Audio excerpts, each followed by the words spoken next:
নমস্কার, দেখছেন কলকাতা টিভি। আপনাদের সঙ্গে এই মুহূর্তে রয়েছে আমি অভিক। শুরু করছি সংবাদ সারাদিন। যে খবর প্রথমেই নজর রাখবো, বোর্ডকে টেক্কা উচ্চ মাধ্যমিক শিক্ষা সংসদের। উচ্চ মাধ্যমিক স্তরে কয়েক হাজার বেশি পড়ুয়ার ভর্তির দাবি। দিল্লি বোর্ডের থেকে বেশি পড়ুয়া ভর্তির দাবি করা হয়েছে। আইসিএসসি ও সিবিএসসি বোর্ডকে টেক্কা উচ্চ মাধ্যমিক শিক্ষা সংসদের। উচ্চ মাধ্যমিক স্তরে কয়েক হাজার বেশি পড়ুয়া ভর্তি করা হোক, এমনই দাবি। দিল্লি বোর্ডের থেকে বেশি পড়ুয়া ভর্তির দাবি উচ্চ মাধ্যমিক শিক্ষা সংসদের সভাপতি চিরঞ্জীব ভট্টাচার্যের। এবং এই দাবি তিনি তুলেছেন, যেখানে আইসিএসসি এবং সিবিএসসি বোর্ডের তুলনায় বেশি সংখ্যক টেক্কা দিতেই উচ্চ মাধ্যমিক শিক্ষা সংসদের উচ্চ মাধ্যমিক স্তরে কয়েক হাজার বেশি পড়ুয়াকে ভর্তি করা হোক, এমনই দাবি করেছেন তিনি। দিল্লি বোর্ডের থেকে বেশি পড়ুয়া ভর্তি করার দাবি তুলেছেন উচ্চ মাধ্যমিক শিক্ষা সংসদের সভাপতি চিরঞ্জীব ভট্টাচার্যের। দিল্লি বোর্ডের থেকে বেশি পড়ুয়া ভর্তির দাবি। আমরা এই নিয়ে কথা বলবো। শুভঙ্কর মন্ডল আমাদের সঙ্গে টেলিফোনে রয়েছেন প্রতিনিধি। শুভঙ্কর,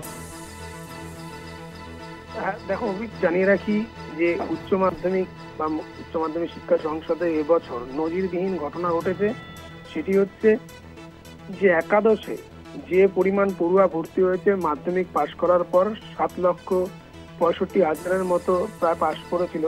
সেইখানে দেখা যাচ্ছে যে উচ্চ মাধ্যমিক শিক্ষা সংসদের অধীনে একাদশে ভর্তি হয়েছে যে সংখ্যক পড়ুয়া, তা অনেক বেশি, অর্থাৎ 15% বেশি পড়ুয়া ভর্তি হয়েছে। এবং উচ্চ মাধ্যমিক শিক্ষা সংসদ তারা ট্যাবুলেশন করে জেনেছে, তারা একটি পরিসংখ্যান পেয়েছে যে অন্যান্য বোর্ড থেকে, দিল্লি বোর্ড যেমন সিবিএসসি, আইসিএসসি, সেই সব বোর্ড থেকে পড়ুয়ারা ভর্তি হয়েছেন। এবং সেটা হয়েছে, তার মূল কারণ মনে করছে উচ্চ মাধ্যমিক শিক্ষা সংসদ বা শিক্ষা সংসদ সভাপতি চিরঞ্জীব ভট্টাচার্য, যে যেহেতু এই বছরই প্রথম এবং ভারতবর্ষের প্রথম কোনো বোর্ড যারা সেমিস্টার সিস্টেম চালু করেছে একাদশ থেকে, সেই কারণেই অন্যান্য বোর্ড থেকে পড়ুয়ারা সেই সেমিস্টার সিস্টেমের প্রতি আকর্ষিত হয়ে এইভাবে ঝাঁকে ঝাঁকে ভর্তি হয়েছে, যেটা কিন্তু প্রায় 15% বৃদ্ধি পেয়েছে।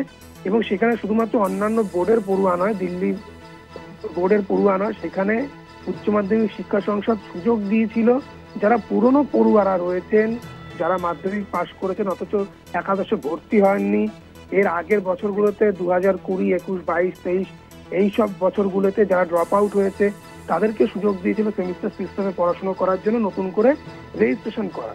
এবং সেখানে বহু পুরনো পড়ুয়া তারা এই সেমিস্টার সিস্টেমের কথা শুনে তারা কিন্তু নতুনভাবে অ্যাডমিশন নিয়েছেন এবং রেজিস্ট্রেশন করেছেন বলে জানিয়েছে উচ্চ মাধ্যমিক শিক্ষা সংসদ। সব থেকে বড় বিষয় যে এই প্রথম নজিরবিহীন ভাবে উচ্চ মাধ্যমিক শিক্ষা সংসদ বাংলা কোনো বোর্ডে এইভাবে দিল্লি বোর্ডের পড়ুয়ারা এসে ভর্তি হলেন।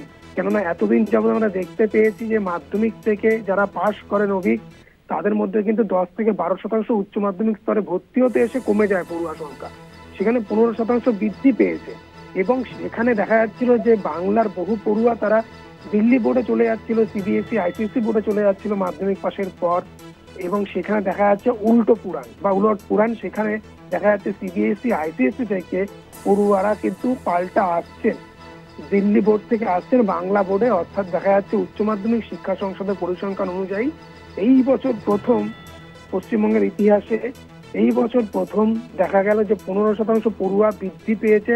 পড়ুয়া বৃদ্ধি পেয়েছে শুধু তাই নয়, দিল্লির best board, CBSE, ICSE board থেকে এবং পুরনো পড়ুয়াদের মধ্যে থেকে 15% পড়ুয়া তারা ভর্তি হলেন একাদশে, যেটা বেনজির বা নজিরবিহীন ঘটনা।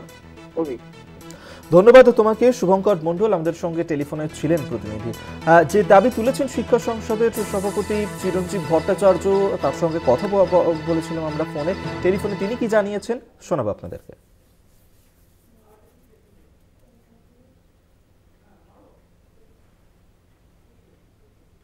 আমরা এবার তো সেমিস্টার সিস্টেম চালু করলাম না।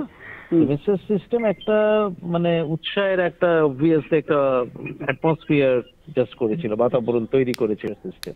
বলে কিছু কিছু ক্ষেত্রে আইসিএসসি বা সিবিএসসি বোর্ড থেকেও এসছে, আর কিছু পুরনো ছাত্র যারা ড্রপ আউট করেছিল তারাও আবার রি রেজিস্ট্রেশন করেছে। এবার আমরা রি রেজিস্ট্রেশনের স্কোপ দিয়েছিলাম। পুরনো রেজিস্ট্রেশন যারা ছিল, যারা ড্রপ করেছে, মানে আগে হয়তো ছেড়ে দিয়েছে, মানে তারা রেজিস্ট্রেশন করেছিল হয়তো ক্লাস 11-এ ভর্তি হয়েছে 2022-এ, 2021-এ, 2020-তে, 2019-এ, হ্যাঁ, তারা হয়তো ভর্তি হয়েছিল কিন্তু পড়াশোনা কন্টিনিউ করেনি, যে কোনো কারণেই হোক। তো তারা আবার নতুন করে রেজিস্ট্রেশন করতে পারবে।